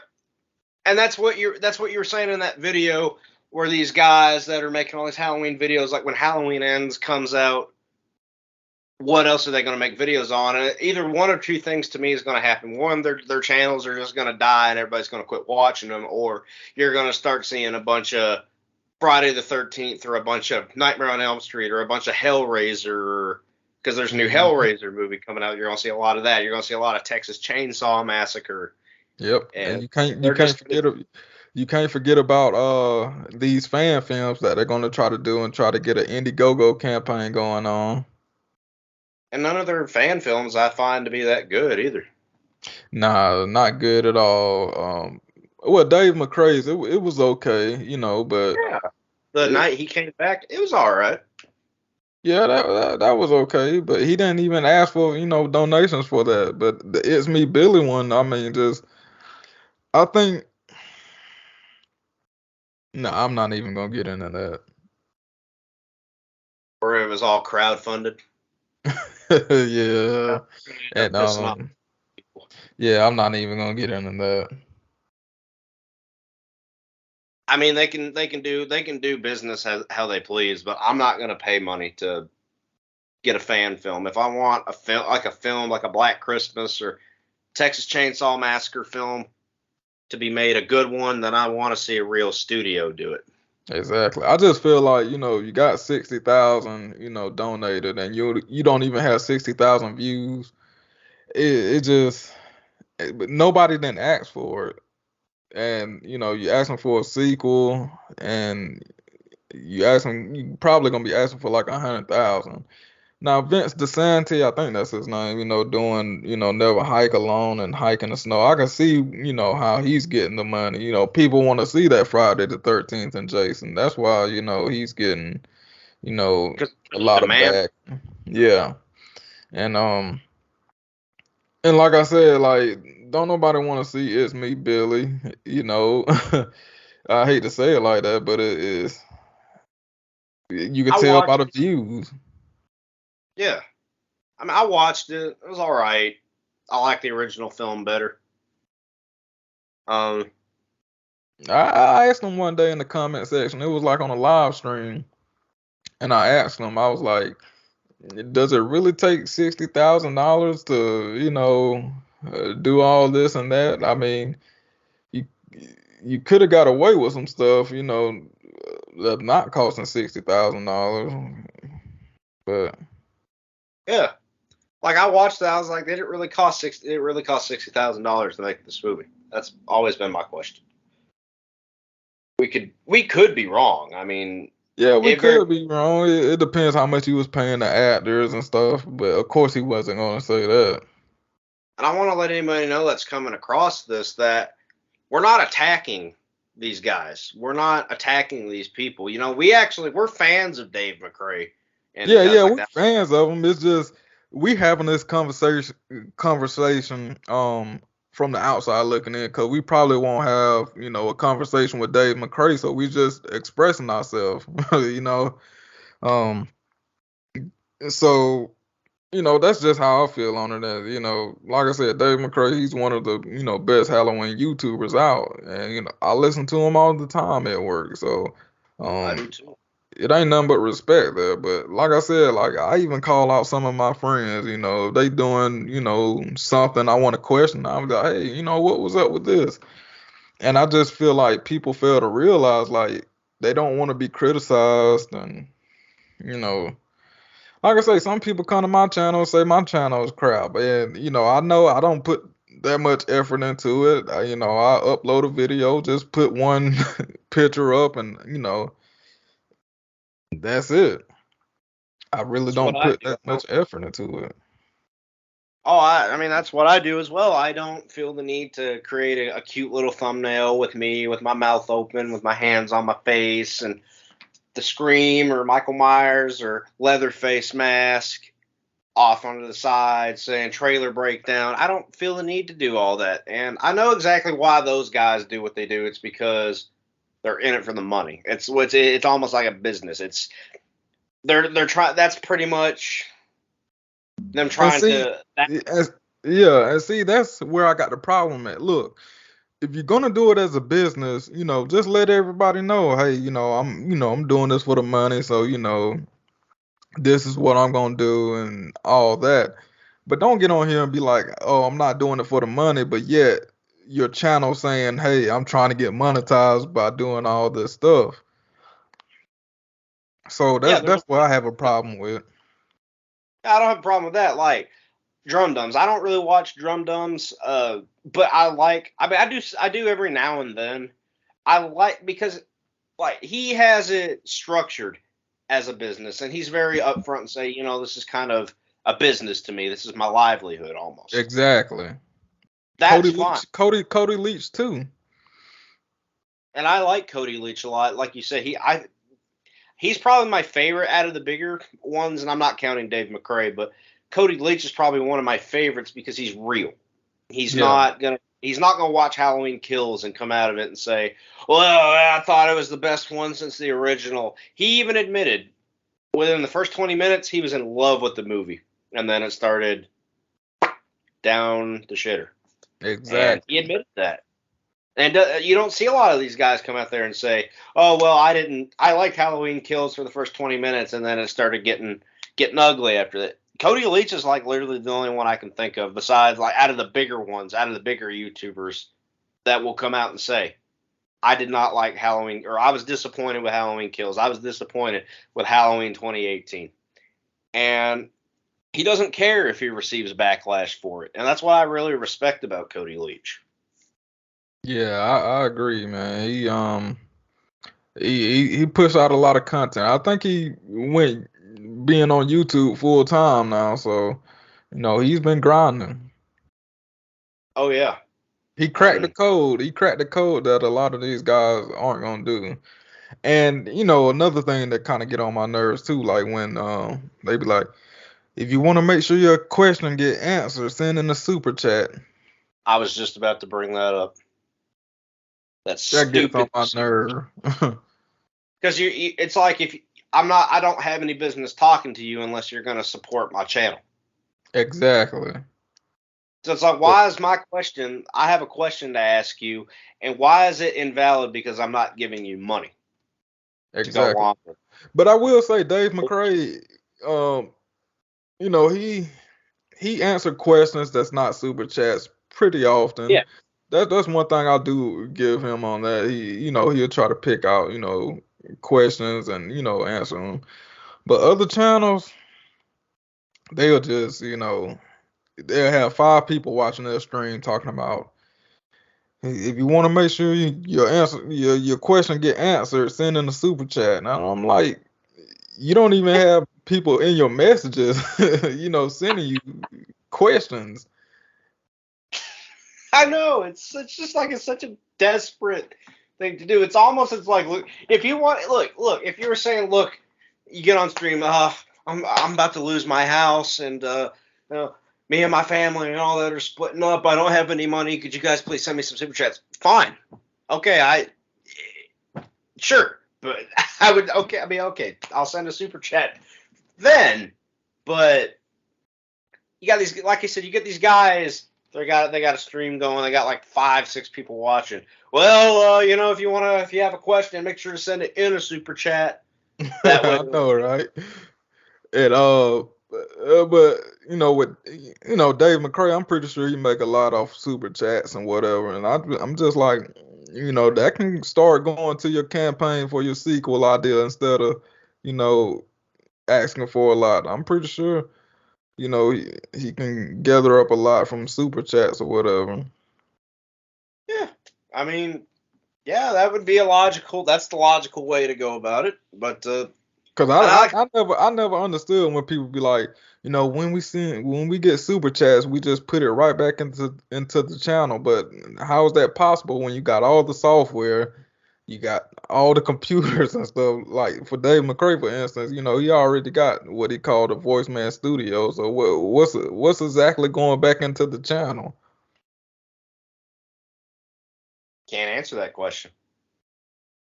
And see, that's the questions I want to know. Like if I ask him that, he might, answer my question. He might not. I just want to know what's going back into the channel. Like, That you got I all the can. software on your computer.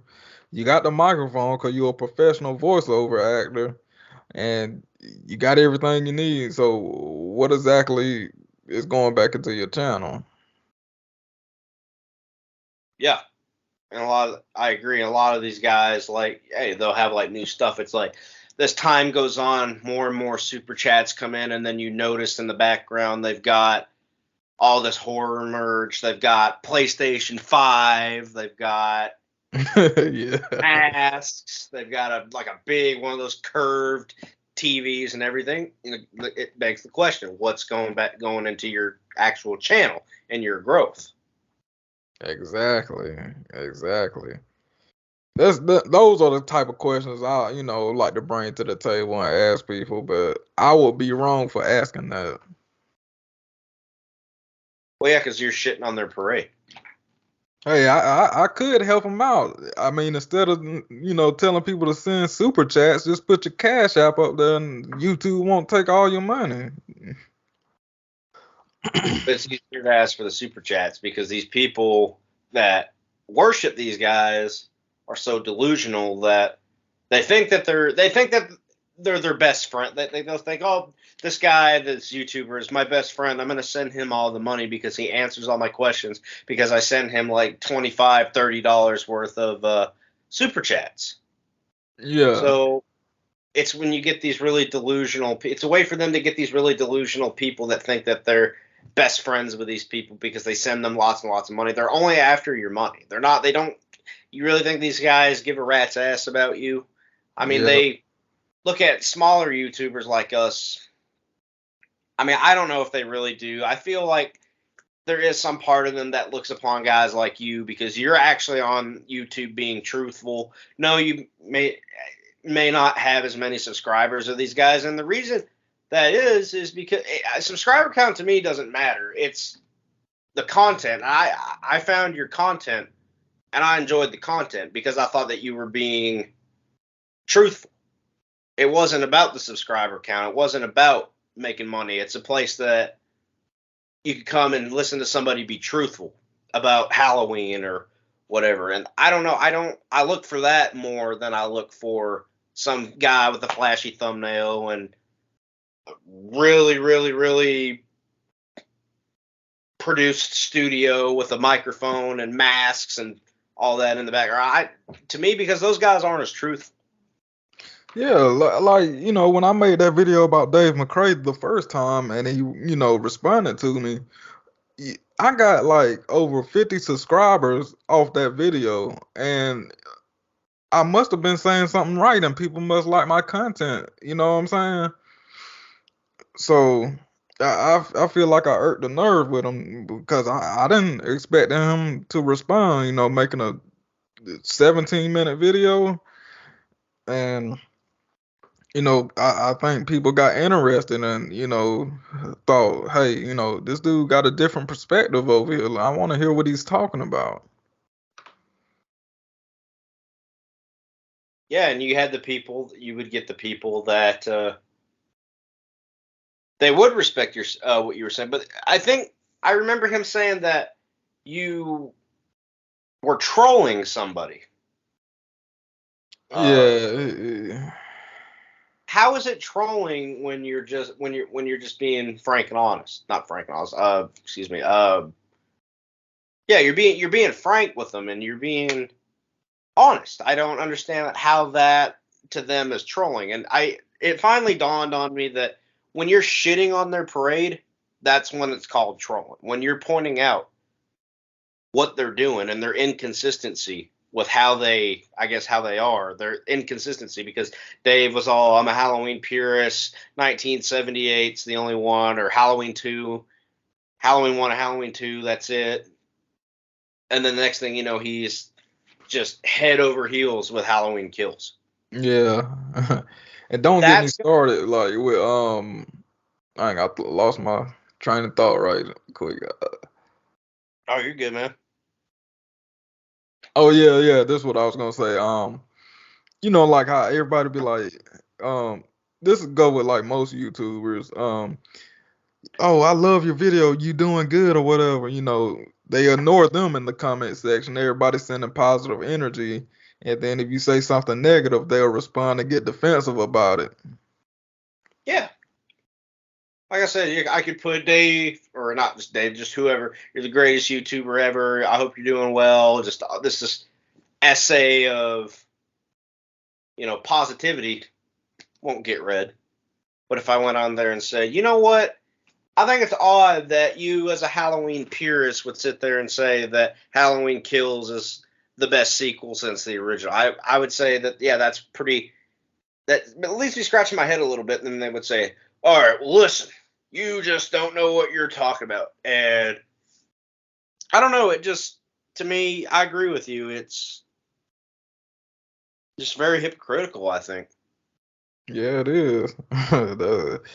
That was good, man. And one I forgot who, you know, commented under my video, but one person said pay attention to like some of these YouTubers.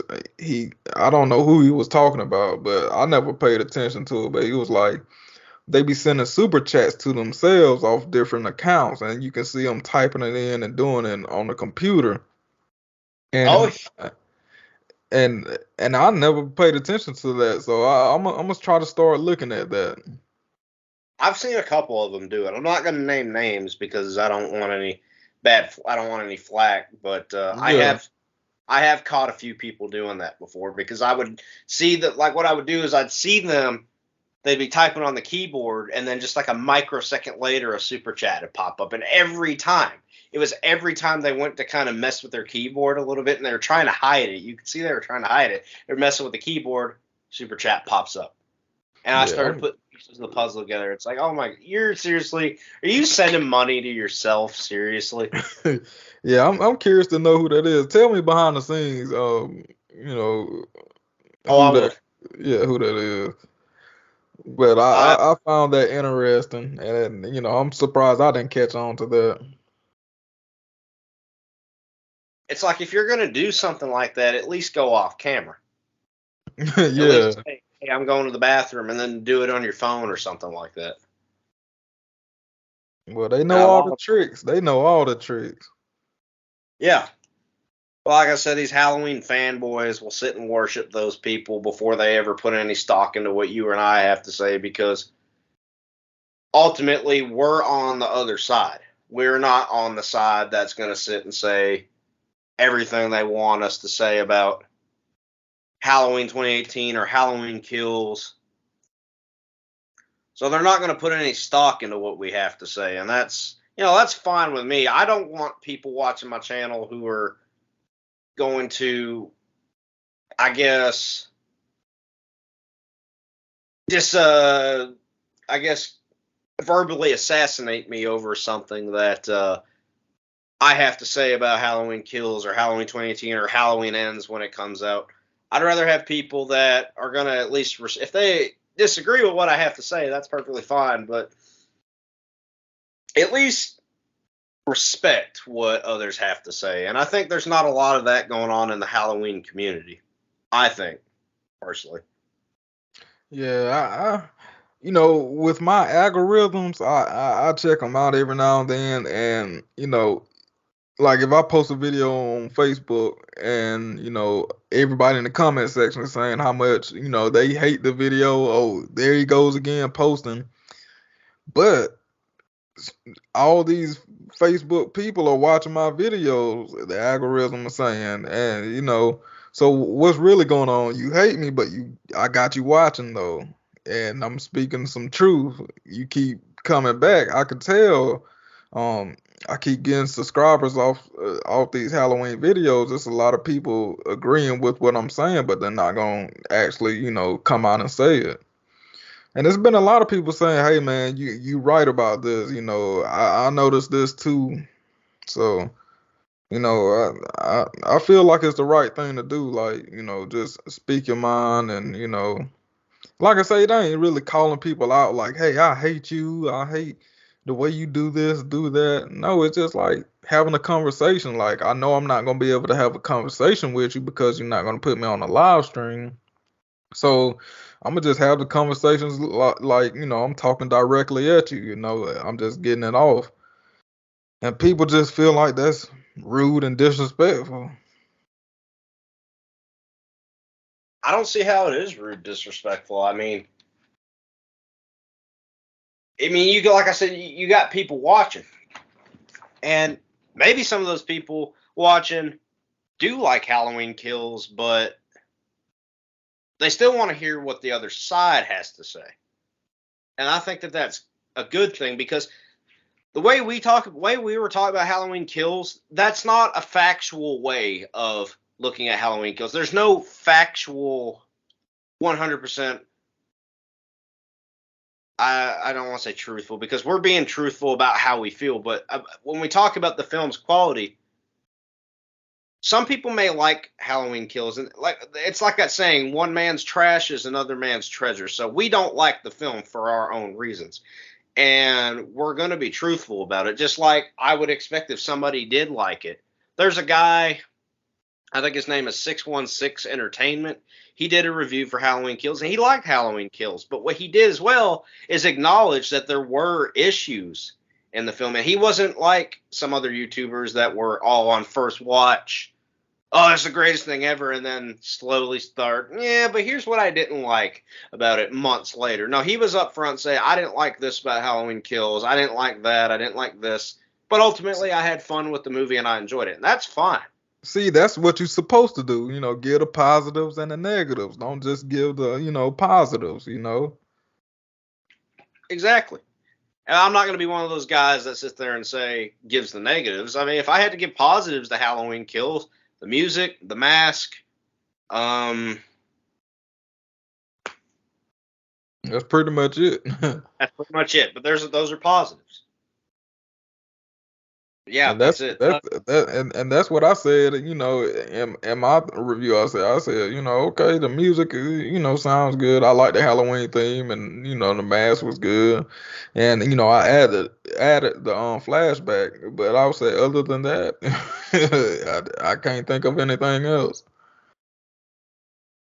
I'm still struggling to think about maybe at the most the scenes with Laurie and what's Will Patton's character's name? Officer Hawkins. There's Yeah. one moment there that was all right, but other than that, I didn't. I thought the movie was paced poorly in the second act. It was awful. To me, that's just not a film that I could sit down and watch and have a good time with. But maybe those things don't bother other people, and that's fine, because there's things in movies that don't bother me that seem to bother a lot of people. So, I mean, I'm never going to sit up here and try to say that what I have to say about enter any film is objective. I'm always going to look at it from a subjective point of view, but I'm not going to sit and say, I'm not going to sit and put something on such a high pedestal and tout and say this is the greatest thing. This is the greatest second movie in a trilogy since The Dark Knight. I'm not going to sit and give Halloween Kills that credit. And that makes a lot of the fans mad, because even David Gordon Green said this is his Dark Knight. This is his Empire Strikes Back. Well, I wholeheartedly disagree with that, but whatever. Maybe to some fans, it is the Dark Knight or the Empire Strikes Back of the Halloween franchise. That's totally fine. I never seen those movies, but I've been hearing a lot of people compare it to, like, what it's called, The Empire Strikes Back. Yeah. Yeah, I've been hearing that. A lot of people make that reference.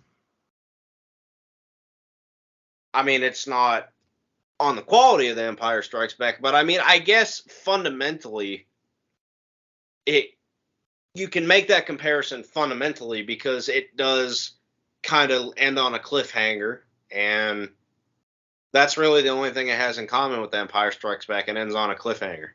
That's really the only thing it has in common with it. That's literally the only things they have in common. The only thing it has in common with The Dark Knight as well. Ends on a cliffhanger. So, like I said, I'm not really sure. These comparisons wouldn't be made if David Gordon Green didn't come out and say, so yeah, this is my Empire Strikes Back. This is going to be my second act in a 3-act play, my Empire Strikes Back. And it's going to be awesome. And it turned out to be anything but awesome. But, of course, that's just our opinion. That's just our opinion. I can't express that enough. It doesn't matter. It doesn't seem to matter how much I say that. There's always somebody down in my comment sections that's still not grasping that what is it, concept of opinion, and that's what I'm ultimately getting frustrated with. Yeah, don't let it frustrate you though.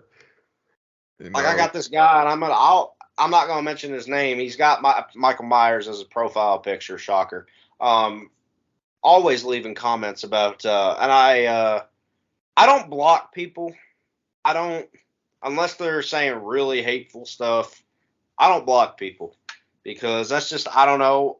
To me, blocking people, unless they're just being a hindrance, being a hindrance. I don't ever really think, because I don't want to be silenced myself. I don't really see the need to silence somebody else. But I am getting to a point with this. He is subscribed. I did look. I'm getting to a point where I am going to consider maybe removing him, like blocking him. And it's just getting to a point. I put something up about Halloween that he doesn't like. He actually threatened me with death in a Oh comment that wow. I did not approve it. So Yeah. You need to it's time to block him. it probably need to kiss him goodbye. Yeah, Um, you need to do that tonight. yeah, I think it's come to that point because it's every video I put up. He's putting lots and lots and lots of bad comments up, and I'm pretty sure he's on. So I think, I don't know. It's a troll. I get a lot of that kind of stuff on my channel. I try to refrain from that, but a lot of it is. I noticed that a lot of the source of that is Halloween. Like I talk about anything else and people are fine, but I talk about Halloween, and that's when these Halloween fanboys come out of the woodworks and start typing away in my comment section, calling me everything under the sun, threatening me. And it's like, I was like, are we really that low at this point? Are we just that incapable of respecting our views? And it's always Halloween. It's never anything else. I talk about Texas Chainsaw Massacre, the new Texas Chainsaw Massacre, and I thought it sucked. Everybody's cool with it. But I say something about Halloween Kills, and it's a war. A war just breaks out in my comment section, and I still can't put a finger on it. Why it's always Halloween? Yeah, I don't know, man. It used to not be this way. No, and that's why, like, you got the guys like the Myers fan, 25, who's been doing this for quite a while now. I mean, since like YouTube was first in its like when it was in its infancy and whatnot. And I don't even see. I mean, like I said, it was not used to be that way. But I watch all his videos. I only recently started commenting on his videos, but I've been watching his videos for a while, and everything he says about the fan base is right. I have Yeah. yet to see something that he was honest about Halloween 2018. He said it was a bad movie, just a bad movie. But he had a Yep. lot. He got a lot of shit for that. And funny how me and him like linked up or whatever. I had called him out, you know, and he hit me up, and he was just like, hey, let's debate about it. So that's the funny thing about it. I was calling him out, and he was like, hey, let's debate about it. But I bet it never got heated though. Nah, it didn't. There wasn't no reason to. That's what I'm saying. It's just, conversations. People just be thinking of it as like it's beef or something. And it's no beef. We just talking about movies. And it can't. I don't. And that's what I'm not understanding is why can't it all be like that? Why? I don't get why it can't all be like that. Well, hopefully it'll all be over soon by the time Halloween ends and go away. That's part of why I'm ready for Halloween to end, is because I'm ready for all the toxic fandom to kind of die down a little bit. Yeah, I'm ready to see all these channels and see what they're gonna do. They're going to scramble for ideas of what to do, and what they're going to do is they're going to just wait for something to glom on to, like Friday the 13th or they might do another Texas Chainsaw Massacre movie, so they got to make 5,000 videos about another Texas Chainsaw Massacre movie that probably is going to suck just like all the other sequels. I'm the same way about Texas Chainsaw Massacre as I am about Halloween. I love the first film. I hate all the other movies. But, yeah, it's probably going to be Texas Chainsaw Massacre, or it's probably going to be Hellraiser, because, like I said, they're remaking Hellraiser.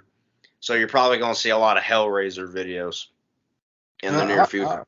I think it's gonna be Friday the 13th first. I think Friday the 13th just riding this wave until this Halloween kill stuff is out of the way, and I think once Halloween Kills is done, I think they're gonna come to an agreement, and they're gonna make this money. That's what I think going on. Watch Blumhouse pick up Friday the 13th as well. Yeah, that's all they. That's why I believe they picked up Halloween, because really they wanted Friday the 13th, but they were like, oh, Halloween's sitting right here. Let's go ahead and do this in the meantime. Yeah, that's what I think too. And then we're probably going to get a Jason versus Michael movie, which probably won't be too bad. At this point, the way they're doing it probably wouldn't. Yeah, I mean, it would be better than what we're getting now. And everybody asking for it, so why not? Have Blumhouse pick up Friday the 13th, but this is what I would tell people to expect from Blumhouse, because they like to rush everything together. Don't expect anything more than just the bare minimum with Friday the 13th. I think if they do a Friday the 13th movie, it'll be too dark. Like even the 2009 remake, it was too dark. You couldn't hardly see anything in the movie, and I didn't like that at all. But I feel like Blumhouse will make it dark too, and I just hate those type of movies. Well, it can't be like Friday the 13th Part 2, and you know what I'm saying? Yeah. But as far as Freddy, I don't think Freddy's coming back. No, because only one actor should really be playing Freddy, and he's getting old. They tried to redo Nightmare on Elm Street. I don't think the demand is there for Freddy. I don't think nobody want to see him. Yeah, I agree with that. I think everybody's kind of just accepted that Freddy's dead, I guess. There's kind of a pun there, but Freddy's dead. But I don't think there's any demand to see Freddy. I think everybody realizes that Freddy has a shelf life now, and whether you like the later Halloween or not Halloween Nightmare on Elm Street movies or not, those movies will always be there, and there won't be anybody that will be able to replace Robert Englund. Like I said, they tried, and it failed miserably. So I think they've just come to the conclusion that Robert Englund's the only one that should be playing Freddy, and we're just going to put Freddy to bed. But they can't do that with freaking Michael Myers and Jason Voorhees, and I don't understand what it is about that they cannot just put them to bed, because Michael Myers makes money. Jason Voorhees makes money. Pinhead makes money. Chucky makes money. They all make money. That's why we keep getting film after film after film in these franchises. Exactly. And it like you said, it'll never stop. Like they're remaking Hellraiser. I never asked for a remake of Hellraiser. I don't think nobody did. That'll be one that Blumhouse picks up, and then maybe they'll give us that Pinhead versus Michael Myers movie that we were supposed to get years ago that thankfully never happened. They're gonna go in that direction. Just like, if somehow Michael Myers survived this movie, you best believe they can probably cook up something and, have Jason versus Michael or something. Yeah. Or what they're going to do is it's either somebody's going to be fighting somebody, or they're going to I guess decide that Halloween Ends is not going to be the end, and then you're going to start seeing Halloween Forever and Halloween Reborn and Halloween Resurgence. Resurgence, yeah. So, no, I don't believe Halloween Ends is going to be it. I don't believe that this is going to be the final chapter. I don't believe that for 1 second. Like I don't like think I said, I hope it is, but I hope it is, yeah. if that money talk. That money talks. So, like, I hope we don't get an ending where it's like Michael's dead, and then the last shot of the movie, we see his eyes fling open, and then it cuts to credits. That'll just be like you couldn't do it, could you? You just couldn't do it. Didn't have the balls to do it. That's They what I gonna fear they're going to do. it's gonna be a cliffhanger no matter what. It might be a H2O type cliffhanger. Yeah, because they told Jamie Lee that like weeks before shooting that wasn't going to be the last one. That they were going to bring Michael Myers bring Michael Myers back, and then she's all then she was like, oh well, you're just now telling me this, so they went into H2O knowing that wasn't going to be the last film, even though they treated it as that. So that's what I think they're going to do with Halloween Ends as well. They're going to somehow, I guess, kill Michael, and then they're going to go back on it and think, let's keep making more movies. Yep. And I don't think Blumhouse gonna have nothing to do with it this time. If they're smart, they would, because that's just more money going in their pockets. Yeah. But hey man, I'm go ahead and hit the bed, and it was a Yeah. pleasure talking with you, man. Yeah, I was just getting ready to kind of start wrapping things up as well. But yeah, it was good talking to you. It was good doing this podcast. Most definitely. All right, I'm going to do my little outro, and then I'm going to hit the stop recording button. All right. So, thank you all for watching. Thanks for coming out and hanging out with us. What's your name, Ryan? Yeah. Yeah, Ryan from Everyday Horror. Thank you for being on the podcast tonight. It was a lot of fun. Yeah, my pleasure, man. I'll have to take you up on that Scream one as well. Yeah, yeah. All right, guys. Well, thank you guys for watching, and we'll see you guys in the next one. Peace.